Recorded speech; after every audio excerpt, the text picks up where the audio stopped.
Yeah, I don't know who set that time. I think it was Betsy. Oh, really? Name the new guy. No. Betsy. Yeah. I'm pretty by the way, sure. Betsy's here. Hi, Betsy. Hey, Betsy. Betsy's joining us for the time being and for forever, for however long she can put up with us, I think. She can put up. Yeah, that's right. Yeah, I don't know that Sarah said she didn't know if she had to work this morning or not. So Sarah pops in, we'll see her, but I don't think she's going to because she has to work. But so, yay, Betsy, go! Yay.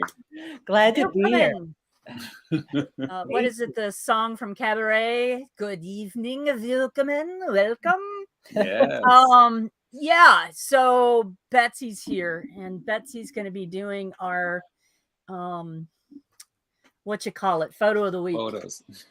Let me go back so I can see what the comments are going. Yeah, somebody made a mistake on the time.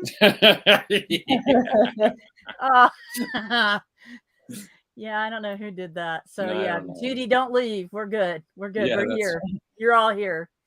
Pull up a chair. Chris is like running around the room trying to get everybody to stay in their seats. They're gonna be here in a minute. Don't leave. Don't leave. Yeah, we're here.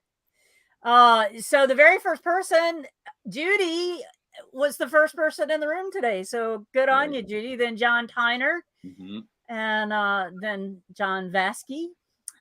Turns out to 3 a.m. for some reason. Like I said, Greg made a big mistake on that. I'll blame it on my laptop because I had to give away my good laptop, the one I've been doing all the programming on for Hacktoberfest, but it needed repair, but I couldn't send it in until Hacktoberfest was done and WikiTree was done. WikiTree Day was done. So then this week I sent it in. So now I'm using a 10-year-old machine, which is very slow. So you could blame it on the machine. But Susan Anderson, yeah, I'm hearing it was the machine. Greg had to take the machine messed it up, and Greg had to take it in and get it fixed. There we go. There we go. That's the story. We'll go with that. You know, this week has been a great week for veterans. Woohoo! Mm-hmm. Yeah, Susan Anderson, we're on.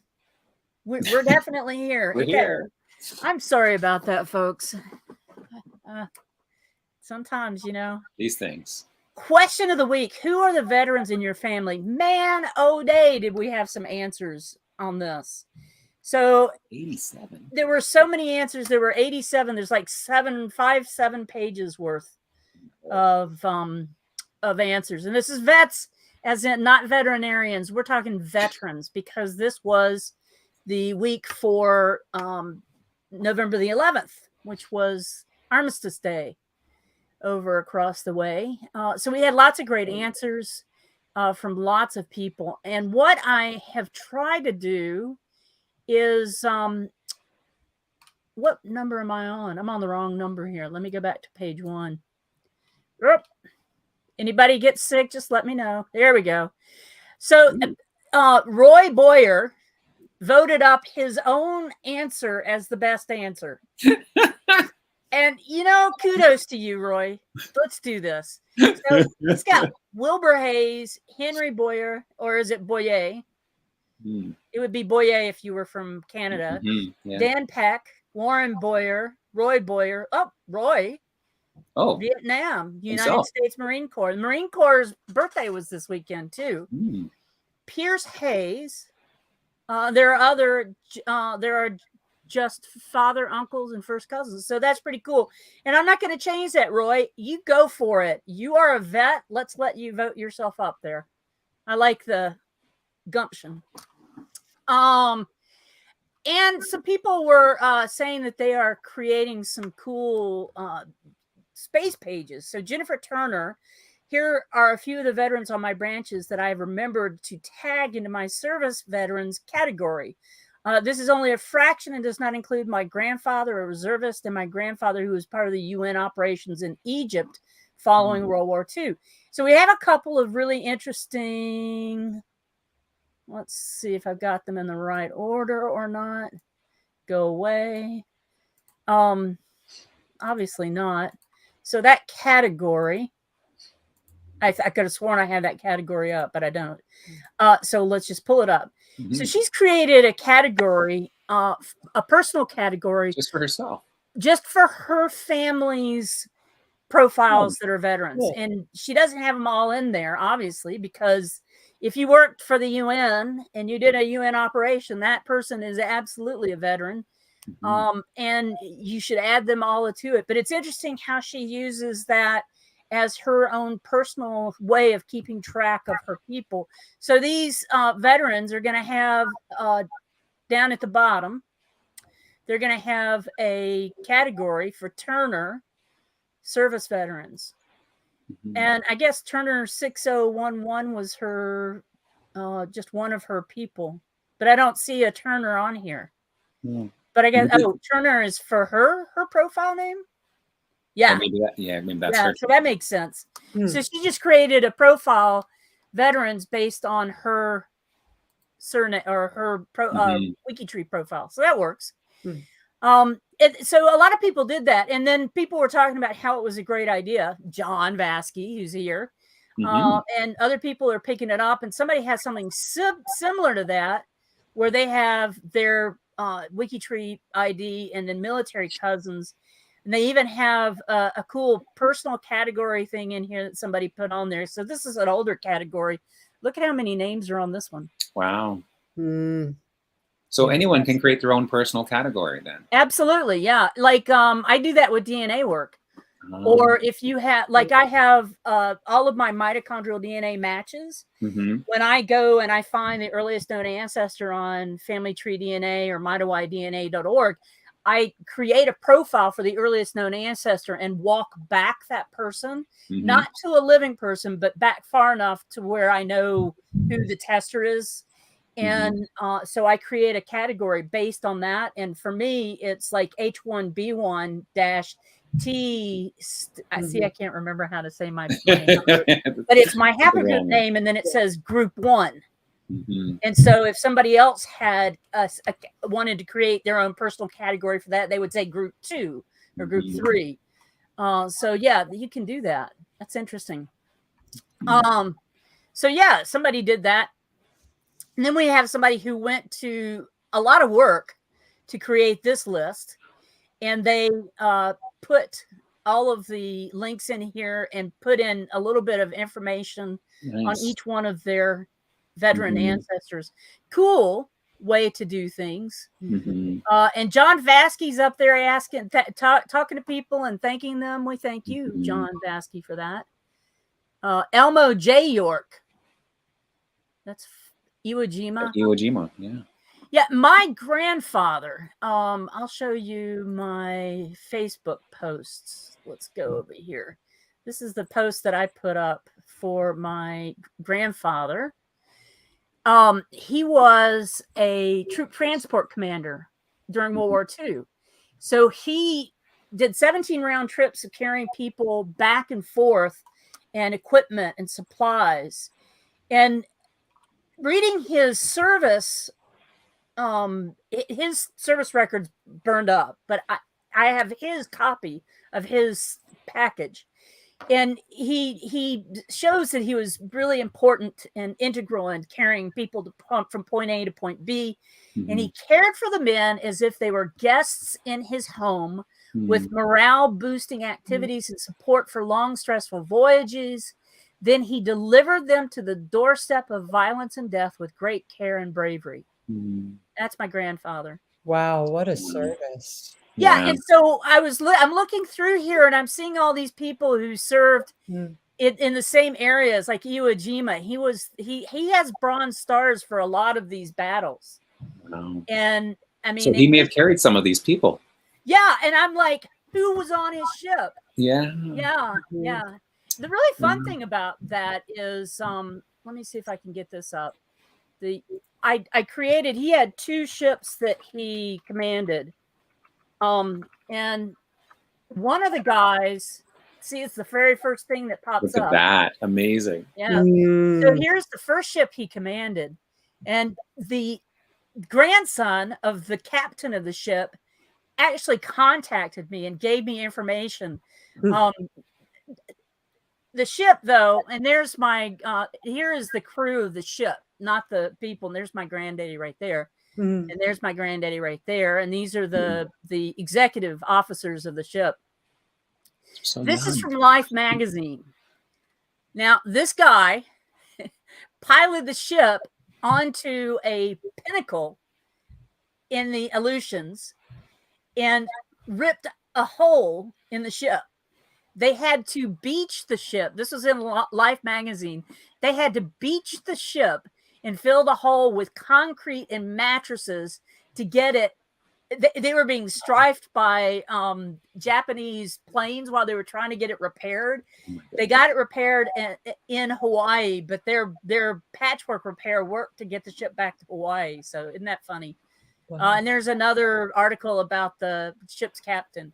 What they did was they took over these ships and said, your ship, you're a Maersk captain, but now you're going to be captaining this ship for the U.S. government because they took those ships in. So poor guy, he had to go to work when he wasn't even planning on it.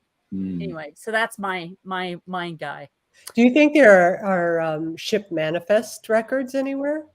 I don't know, because I know all of the records on my grandfather burned. My father's records are burned. I can't find any of their information on Fold 3. Like burned where? Big fire in St. Louis where the archives burned for the Army. So yeah, he was also a merchant marine. He was a major at this time. He went out of the service as a lieutenant colonel, but he was a major at this time. And the other ship was the U.S. AT Seabarb. And another person has sent me, they had this certificate that they would give to you when you crossed the meridian, where you went from one day to the next day. And so they got that. There was all sorts of reading his service stuff, and the letters that he got from people was all about him making people feel comfortable and giving them things to do, activities above and beyond training and whatever on the ship. And I said to my brother once, yeah, he was just a glorified purser, but that's really not the truth. Yeah. So we have some more really cool WikiTree profiles to look at, like Russell Herman Macklem was Ontario, died in Ontario. Really good profile for him. Lisa Gervais, are you here? There's Lisa. She's here. Yeah, that's Lisa's. Lisa, the only thing that bothers my eyeballs on your profile is that you have this sticker up here, and then his military service sticker is down here. I went in and I was going to change it and move it up to the top of the profile, but I didn't. I kept my grubby hands off of it. But what a good profile and what a great picture. Oh, nice. Yeah. Lisa Gervais. He was a mess sergeant. Ah. I know a mess sergeant here that was with the Air Force, and he's an interesting fellow to be around. Let's see. William Carlisle Deckel. This guy, West Palm Beach, Florida. So, I mean, West Palm Beach. He lives down the street from Mar-a-Lago, right? Oh, really? Yeah. But guess who this belongs to? I was really impressed when I saw this. Click to navigate my chromosome map and DNA painter. That's got to be Peter Roberts. It's Peter Roberts. Excellent. But he's got lots of great pictures of this guy, and he's got all of his DNA stuff written up. He doesn't have any stickers on here for him being in the military, though.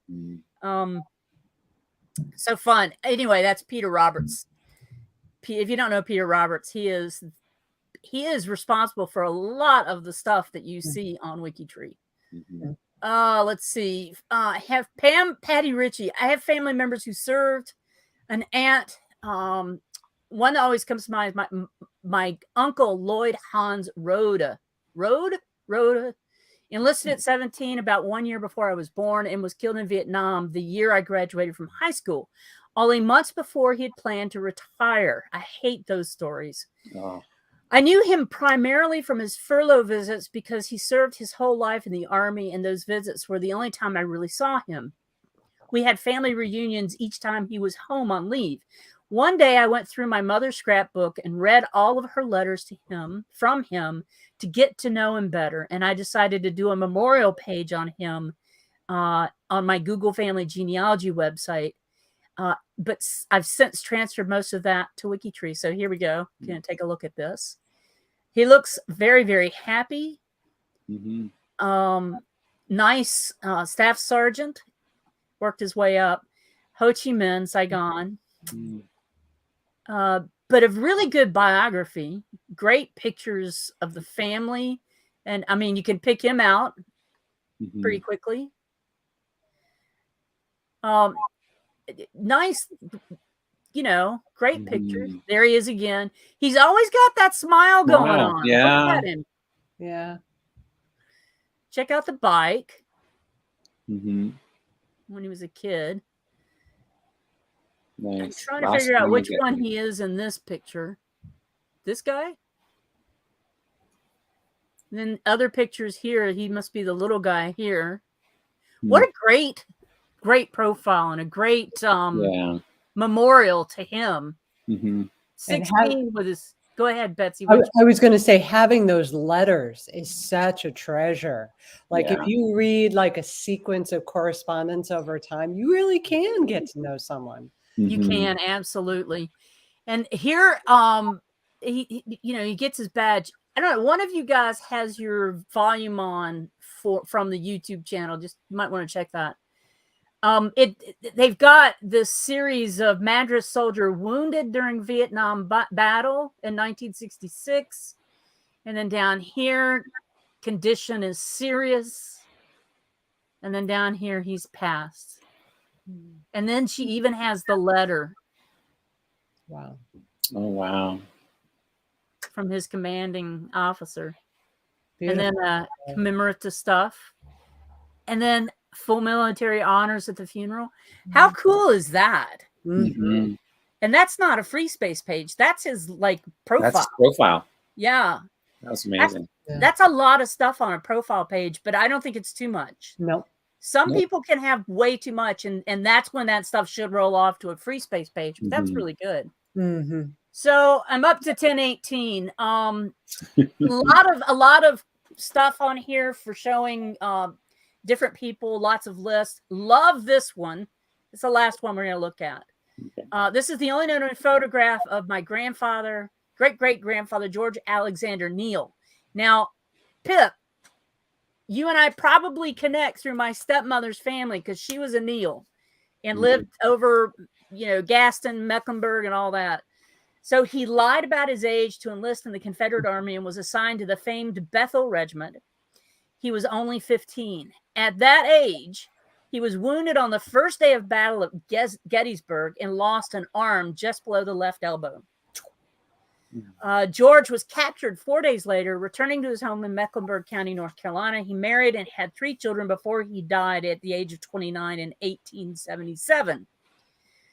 Lucky man to have only lost an arm and be sent home after your first thing. I mean, sorry, hard knocks to be that lucky for him. But I love that this last comment.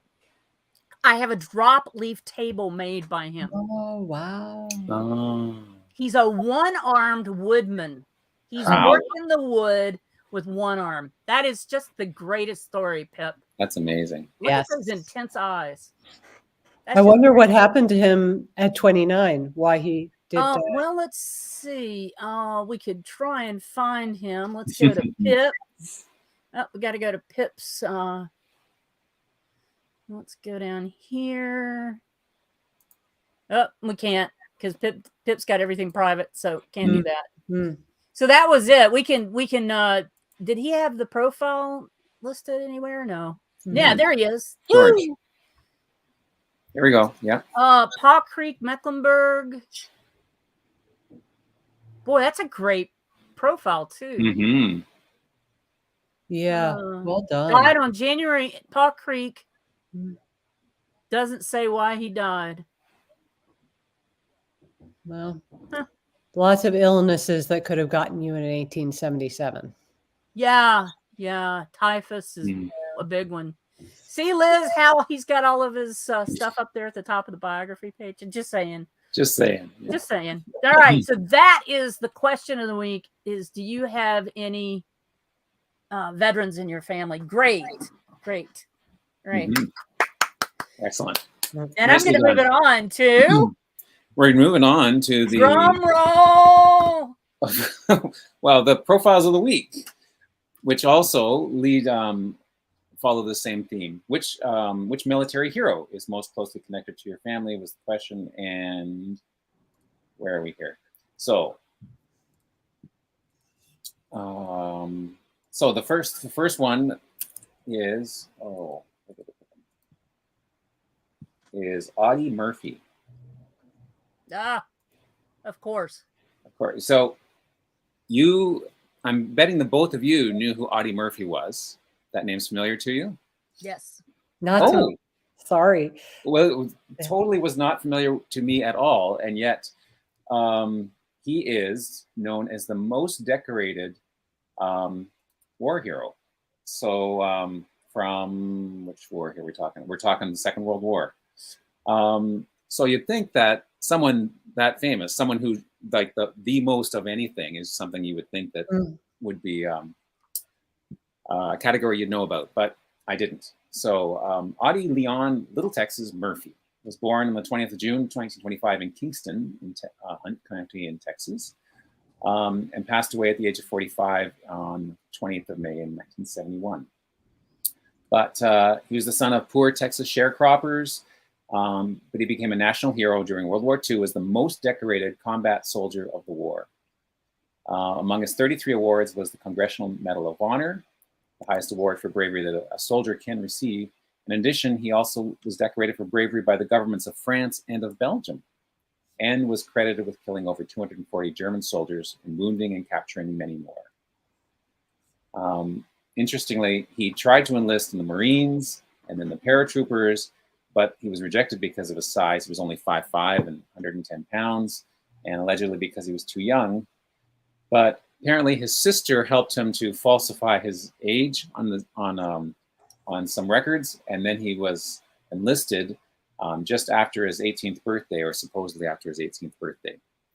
In fact, actually, if you look at his profile, it says he was actually born the 20th of June, 1925, but on his gravestone, the government still, or the military still had 1924 down, which was what he enlisted as. So Greg, you're 22 from Audie Murphy, and Betsy Coe is 21 from Audie Murphy, and that's your closest.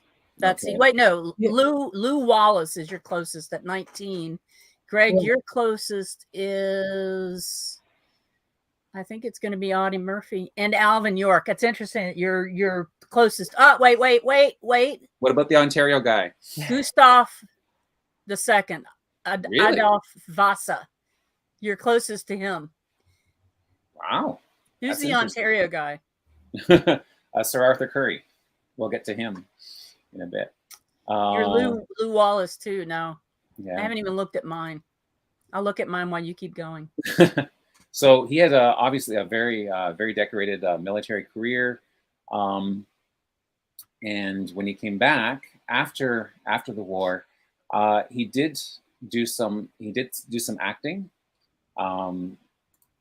His story caught the interest of superstar James Cagney, who invited him to Hollywood, and he was in a number of different movies. I guess the Red Badge of Courage, which is considered a minor classic, but there was some politics behind it apparently at the time, so it didn't do very well at the box office at the time. Anyways, he made 44 films altogether until they changed the structure of how films were being made, and then he was sort of out of a job. But he himself apparently suffered from PTSD and understood the importance of fighting that, and so he campaigned vigorously for the government to spend more time and money taking care of Vietnam War vets when it came time for that. That's fantastic. So that was good. Yeah. But sadly, he passed away. He was aboard a private plane on his way to a business meeting that ran into fog near Roanoke, Virginia, and crashed into the side of a mountain. And that's how he died. He was buried with full military honors in Arlington National Cemetery. According to cemetery records, his gravesite is visited by more people. The only grave that's visited more often than his was President John F. Kennedy's. Wow. Yeah. So pretty impressive. But look at one of the that etching of the family tree is isn't that really neat? striking. Yeah. Very cool. One of the comments in the profile, which is very well written, is about that he always had a boyish face, even though, which I guess was one of the reasons why he was always being rejected initially when he was trying to apply, trying to enlist, but even later on still. So moving on, Charles Groves Wright Wynne Anderson, Victoria Cross, Military Cross, born in South Africa and passed away in Red Hill, Australian Capital Territory in Australia. So he was a South African-born Kenyan, and became Australian later on, and a soldier and a politician there. He was awarded the Military Cross for gallantry during the First World War in Mozambique, and he became the only Australian battalion commander in the Second World War to be honored with the award of the Victoria Cross for his gallantry in Malaya. He was a prisoner of war in Singapore and in Thailand on the infamous Burma-Thai Railway. So he actually served in both world wars. He was born in 1897 in South Africa.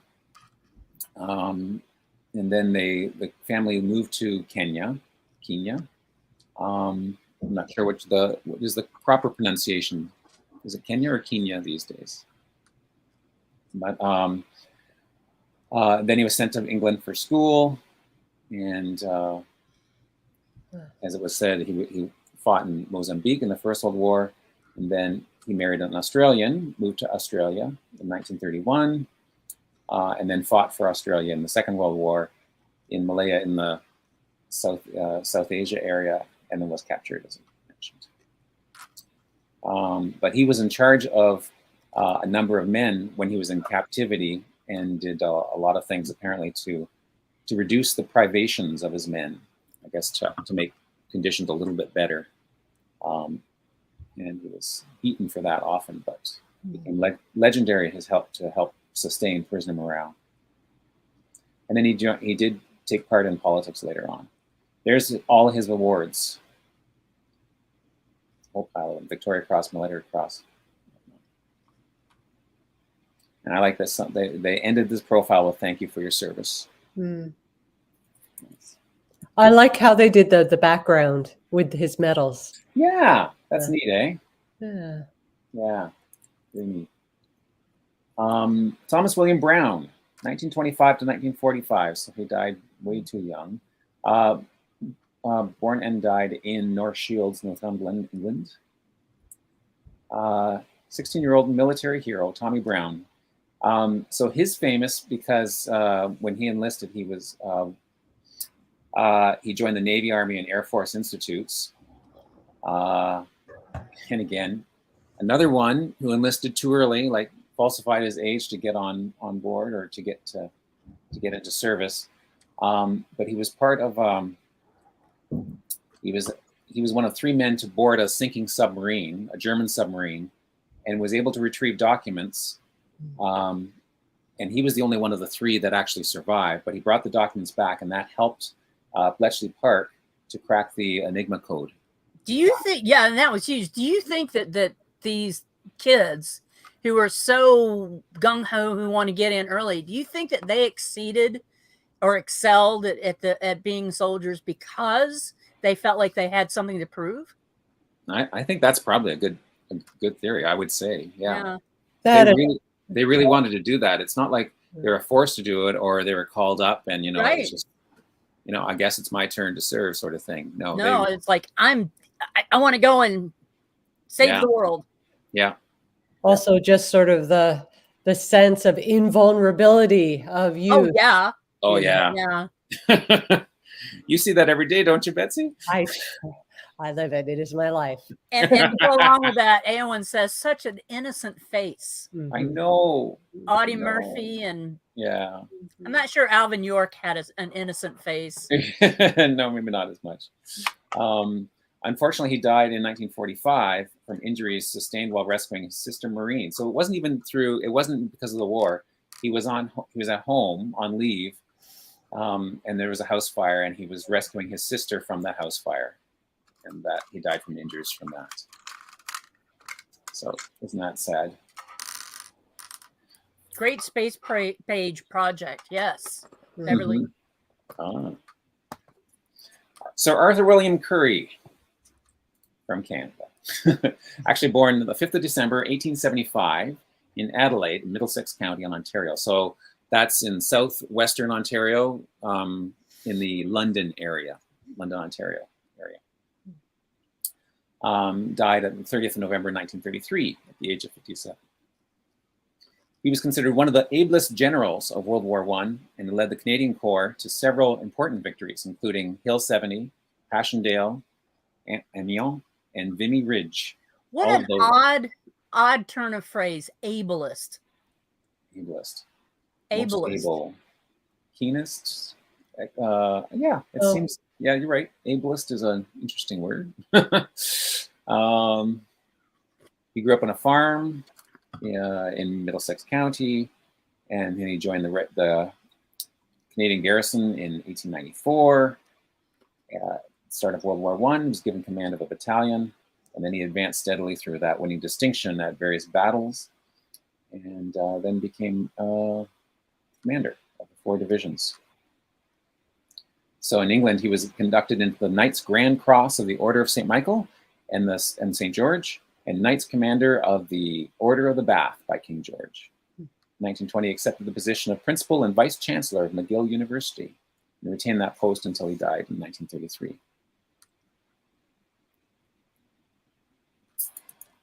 Moving on, the choice of the profiles this week was really well done because it's really spread out across many nations.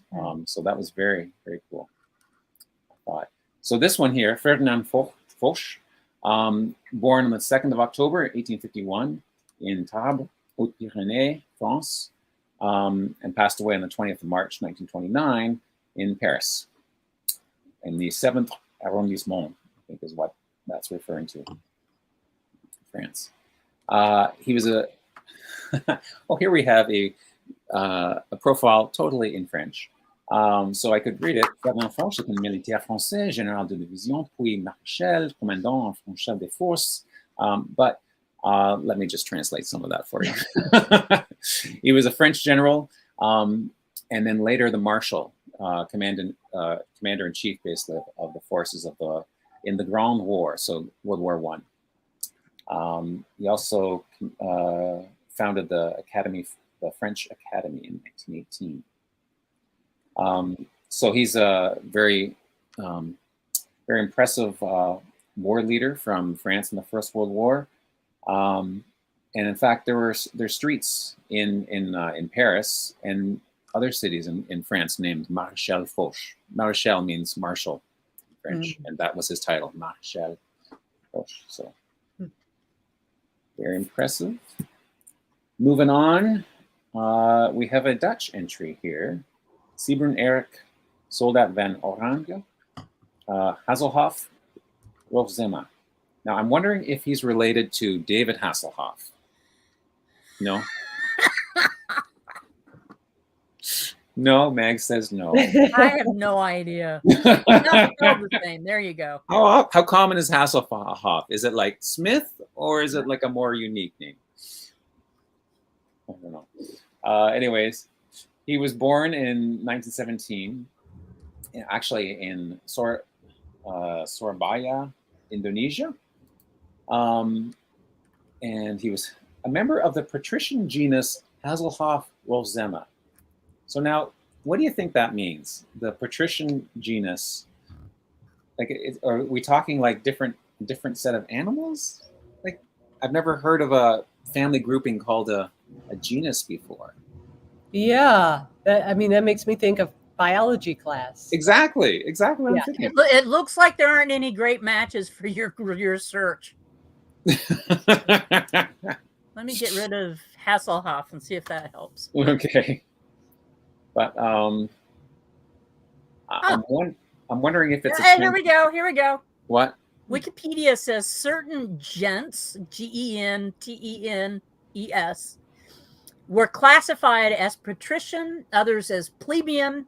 Some had both patrician and plebeian branches, so it's a class or a caste system.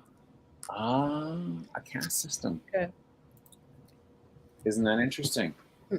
And is that particular to Dutch families, or I would in general? I would assume, but it happens when you assume.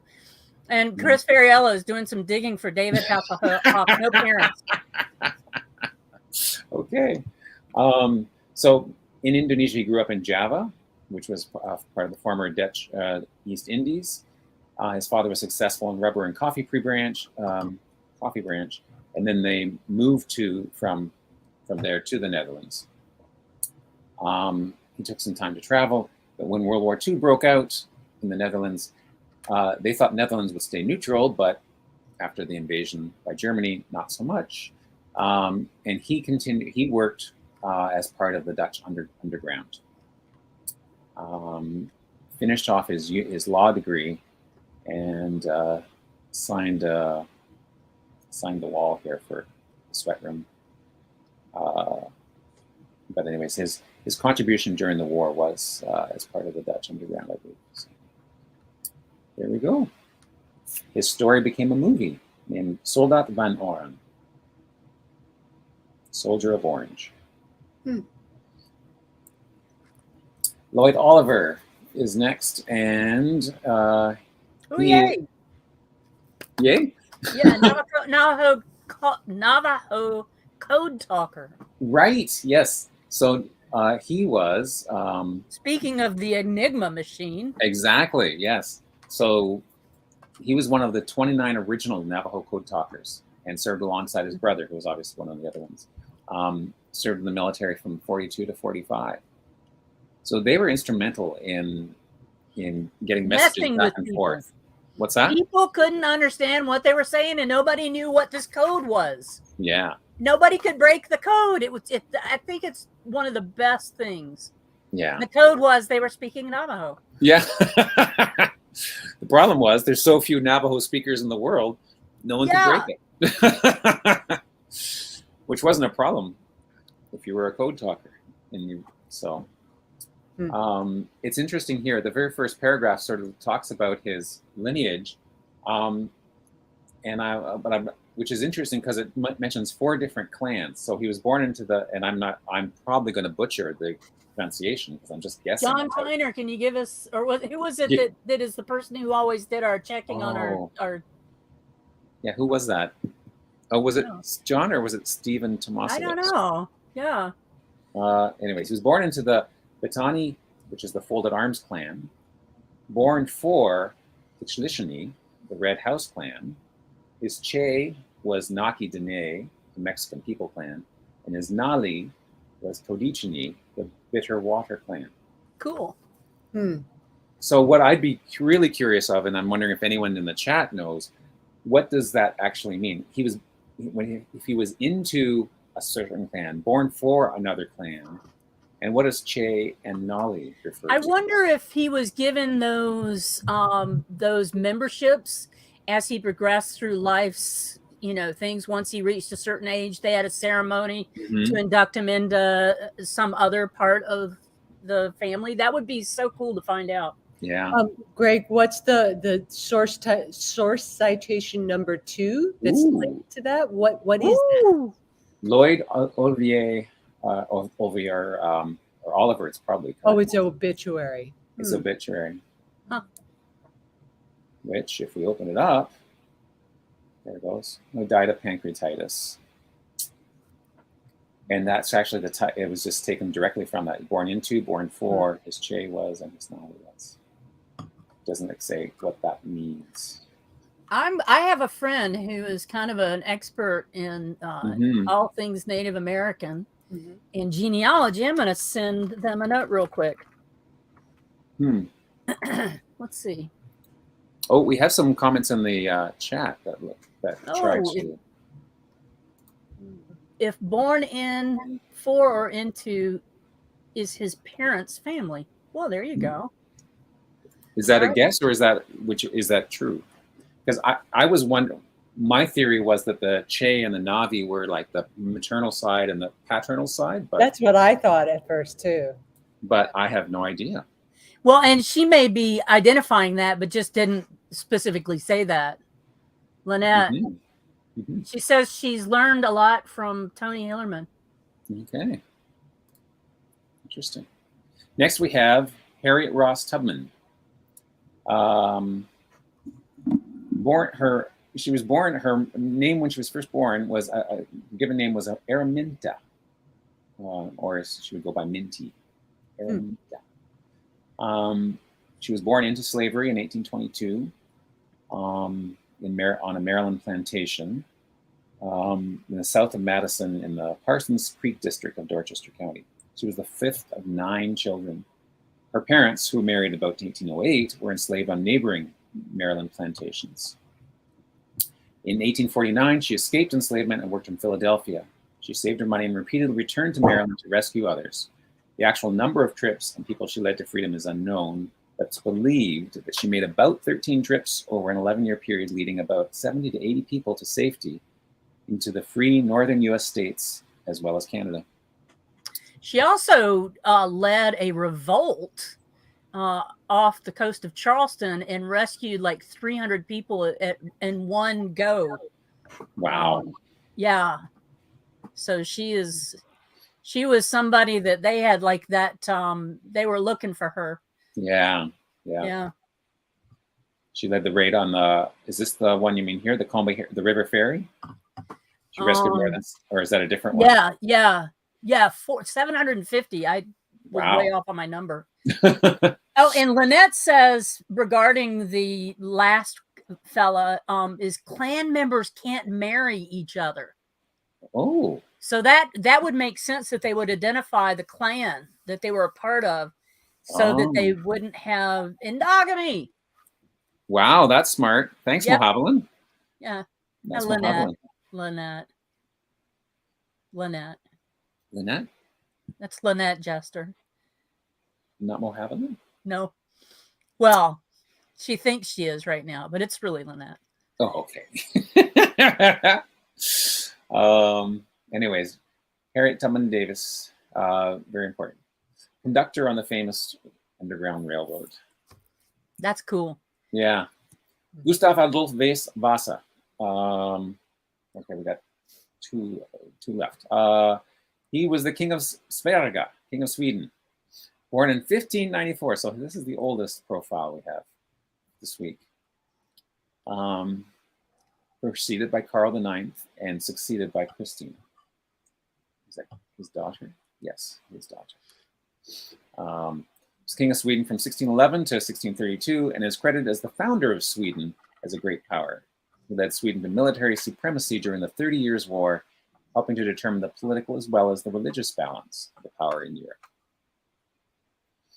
When he was first born, he was given. He was the 7th child. So that's wild. He was the 7th child of Karl IX. So you'd wonder, 7th person, pretty far out there. You wouldn't expect the person 7th in line to eventually become the king. In some cultures, though, the 7th child of the 7th, the 7th son of the 7th son is like a lucky thing too. That's true. So you might have raised them, but there we go. King of Sweden.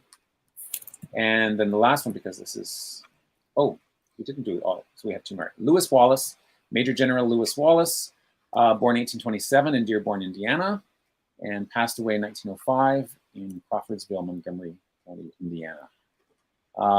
He was the 10th governor of New Mexico, but also a hero from the U.S. Civil War and the author of Ben-Hur. Wow. Eowyn, are you related to him? Because I know that you are related to some pretty high muckety mucks in New Mexico. So he was a general during his military service. He was a general during the Civil War and distinguished as a leader and a fighter. He was credited with saving Cincinnati from the Confederate Army. Following his defeat at the Battle of Monocacy in Maryland, he slowed the Confederate advance towards Washington, D.C., giving the city time to ready its defenses. So even though he technically lost that battle, he slowed them down enough that it did good in the end. So good stuff. General Lew Wallace. And the last one is Alvin Cullum York, born in 1887, Pall Mall in Tennessee, passed away at the age of 76 and 64, also in Tennessee. He ended the First World War as one of America's most famous soldiers, with fame and popular recognition assured following a remarkable act of courage and coolness in October 1918. So let's see if I can find where that is. Here it is. Once in France, the semi-literate York earned lifetime fame for his part in an attack against the German machine gun positions on the 8th of October. He was an acting corporal. He led 17 men in action against the German stronghold.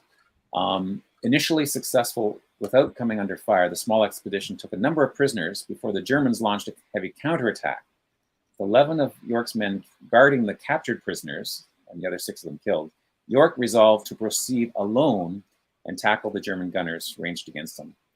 Having shot some 17 gunners via sniping, he was charged by 7 German soldiers who realized he was on his own, but he killed them all with his pistol. So Jimmy Stewart does a good job of portraying him. yeah. So he became a hero overnight after that incredible daring do. There he is. And he does not have a baby face. He does not have a baby face. No. I don't know how number you'd want to be, but I would not want to rush him in any corridor. So there we go. So Betsy, welcome to Greg Talks Too Long on Profiles. It's all right. He's used to it, I'm sure. Did everybody see Aaron's comment? Just hopping back to Lloyd Oliver for a second. Yeah. Oh. Yeah. What was that? Gary Cooper. Oh my gosh, I'm so wrong. It wasn't Jimmy Stewart. Okay, photos of the week. Mm-hmm. I have to share my screen. Theme was musical, which made me happy because I'm a musician. And we have just about 12 of them. First up, can everybody see my screen? We good? Not yet. I gotcha. Yes, we can. Yes, we can. Okay. Good.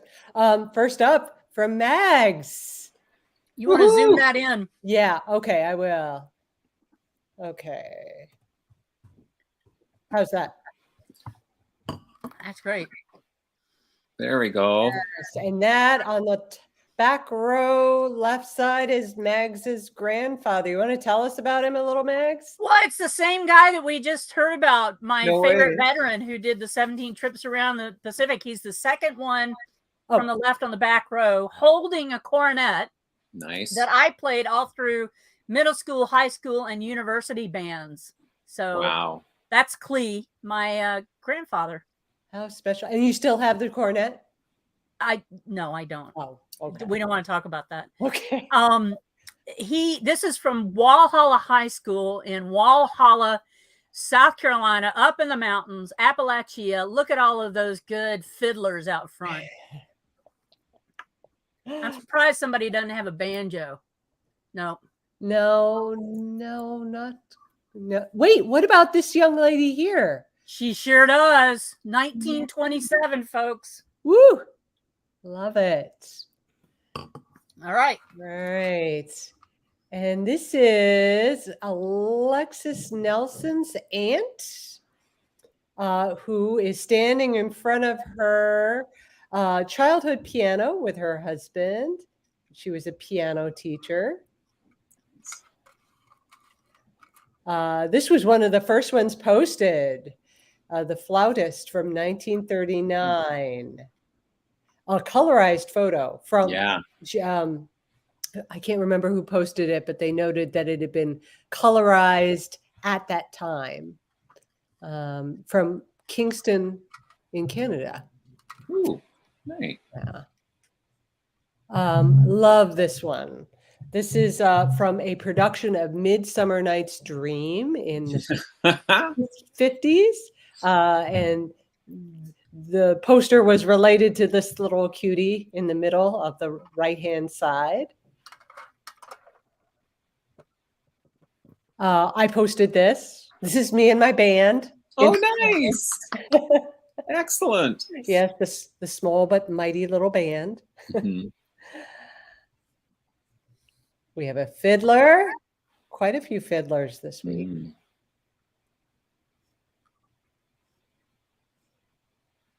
A production of The Music Man. 78 trombones. Hooray. Okay. Good bass. Yeah, this one, I have to admit, this one, oh, so cute. E-I-E-I-O. So cute. Oh. That is excellent. Just want to pinch those cheeks. Hmm. So, and then I think we had a few ones that were different. We'll just hop over to this one. Is the size okay? Mhm. See what if we missed any. Oh yes, There's we one. had one of Roy Clark. Oh, wow. Yeah, who was somehow friends with John's grandmother. I think John is in the chat. Here. Yeah, It is. very, very cool. Nice. Same one. Am I right? Midsummer Night's Dream. Yes, I was right about that. Up, we have a marching band. Fife and drum. Fifes. Yep. And that might be it. That's it. Okay. All right. Cool stuff. Wow. So Well, let me show you mine. Oh, yeah. yes. There you go. This is an album that my high school band recorded when I was in high school. So that's me playing in the, where are we here? There. Playing Barry sax. That's baritone sax for those who aren't. Baritone saxophone, yes. Greg and I had a bonding moment about that. That's yes, right. they did, because they both play Barry sax. Yeah. I'm also there playing clarinet in the bottom corner of that picture over there. Nice. But anyways, that was our high school band. So now you all know that the three of us are music geeks. That's right. True. So one week we'll come in singing, maybe. But I wanted to, before we leave, I did want to just share, for those who weren't able to be part of the WikiTree presentation I did, the latest game that I've added to WikiTree. And you get to it from any page. You go to the WikiTree ID menu, down to Dynamic Tree, and click on that. And it's called Fandoku. And if it pops up with another, the dynamic tree remembers where you were last. So obviously I was last on the Fandoku game.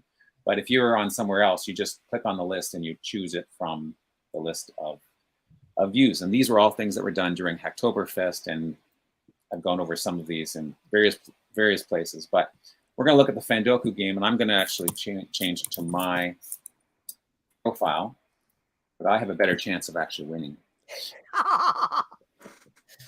But I encourage you all to go to your own profiles and choose Fandoku so you can play along or whatever. But oh wow, this is really large since I've enlarged it so much. But what a great game to get your kids involved. Oh. Yeah, and you know, I've had lots of positive responses in the G2G post and about just that. About someone said they played it with their granddaughter already, and one made a comment about, you know, setting this up at Christmas time when the family gets together. Reunions. And it's got the time element. So if you like the little pressure. If you're competitive. Oh, good. You added that.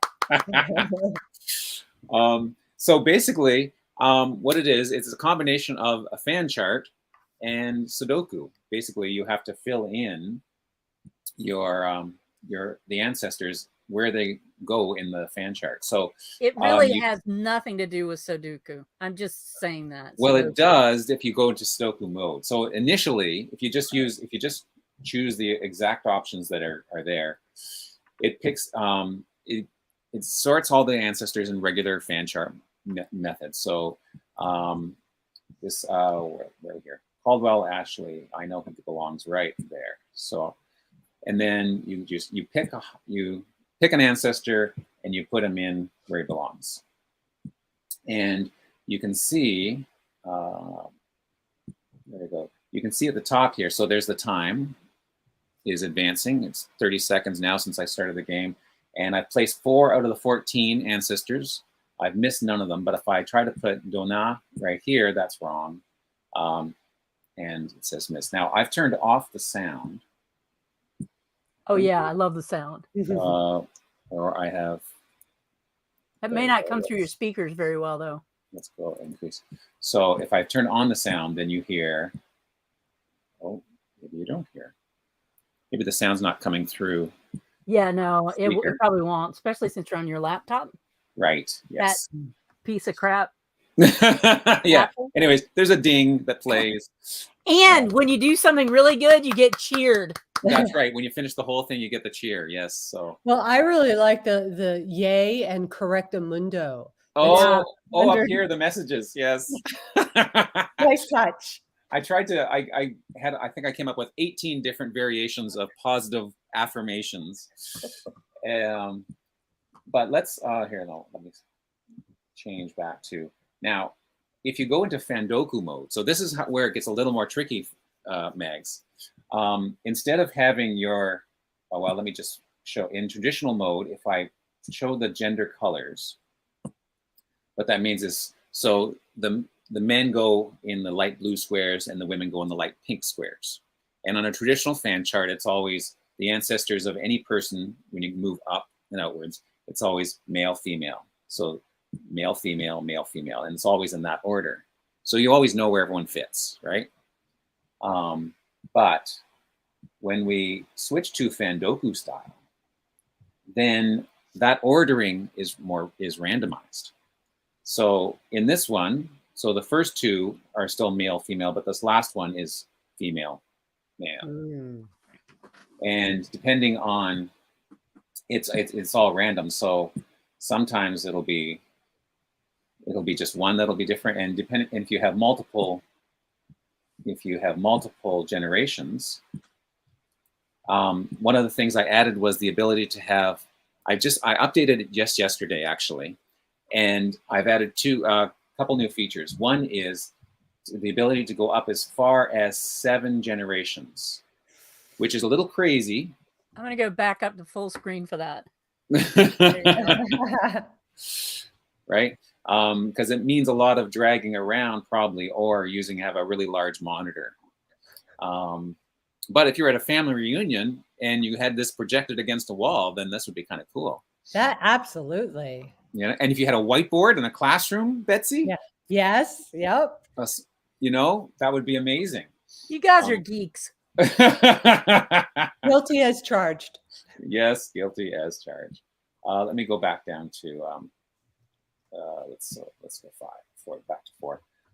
The other thing I added was the ability to show lifespan, because some people were saying that it was a little more, it was too difficult and they need a little bit hint. And they also, people who had ancestors that had the exact same names, they were, it was too difficult to figure out where they went. Now I've got it programmed so that if they do have the exact same name, so if there's 2 John Smiths in your fan chart, no matter which one you clicked on in the outer list here, as long as you clicked on a cell where Add John Smith was supposed to go, it registered it as correct and it filled it in properly. So I could put my father as my grandfather's father. You could if they had the exact same name. Now, if one was listed in WikiTree as Joe and the other one was as Joseph, then it wouldn't work that way. But if they're both Joseph. And my grandfather is Earl without an E, and my father is Earl with an E. So they would not match then. One of his teachers in elementary school made him add the E. Made him add the E. Isn't that funny? That is crazy. Wow. Yeah. That was horrible. But you have the dates, the birth and death dates on there, right? I do. I added that as an option. So when you and it's new, so it's under hints. So it's another hint that you can add it to make it more difficult for yourself, or make it easier for yourself, I should say. The other thing that I added this time was you see how there's always there's one person that's highlighted there, and that's the person that you're trying to find the spot for. And I believe she goes, okay, she is, I think she might go there. Nope, there. There we go. So I missed one. I got one wrong. Ding. Ding. Yeah, it would have dinged. It should have dinged at me. But if there's no one highlighted, it used to be that if you dragged it, if you moved it around, it would count as an extra miss. And so people were complaining that they were getting misses counted against them, but they were just repositioning the fan chart. So I've changed the code so that if something's highlighted and you grab the fan chart to move it, then that counts as a miss because it thinks I want it to go in that blue spot there. Yeah. Yes. Okay, do you see that?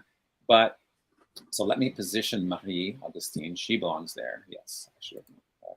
Now there's no one highlighted, so I can grab anywhere, even in the fan chart. Yeah. But you don't actually have to grab the fan chart. You can just grab outside of the fan chart. And boy, it's 1:10, Greg. You are so slow. Okay.